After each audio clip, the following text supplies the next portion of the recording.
Sirkaan keessa jira gochi hin mul'anne kan namni illee argee irraa hin dubbanne keessaahu manguddoo nama baay'ee dhabne keessaahu manguddoo nama baay'ee dhabne. Manguddoota fixan maali badiin jaraa ajjeesuun salphaadha maaliif ree dararaan ajjeesuun salphaadha maaliif ree dararaan.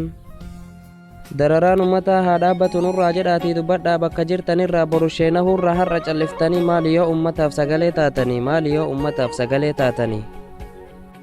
Gocha suukaneessaa hedduu garre kalees kan mormi kutamee mukatti diramees kaani osoo jiruu abiddaan gubamees garuu kan mul'ate irraas dubbatame meeqa kan dhoksaadhaan jiraa awwaalame meeqa kan dhoksaadhaan jiraa awwaalame.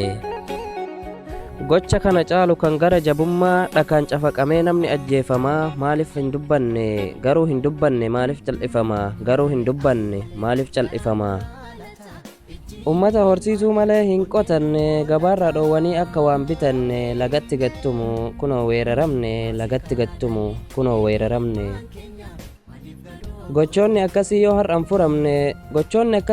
furamne boru jumlaan dhumuun kun waan shakkiin qabne yaa rabbi birmadhuuf ummata si malee gara deemuun qabne yaa rabbi birmadhuuf ummata si malee gara deemuun qabne.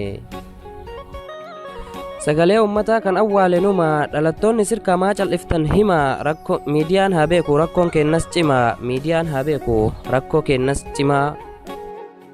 Guyyarraa dararaan dabalamuu malee silamaaf cal'ifna akka waan hin garree gocha suukaneessaa seenaan hin daganne gocha suukaneessaa seenaan hin daganne. Ufii cal'isanii ollaa kuma tuuree osoo lammiin dhumuu kolfaa tapha tuuree seenaa guyyaa borii jalaa dhokatuuree seenaa guyyaa borii jalaa dhokatuuree.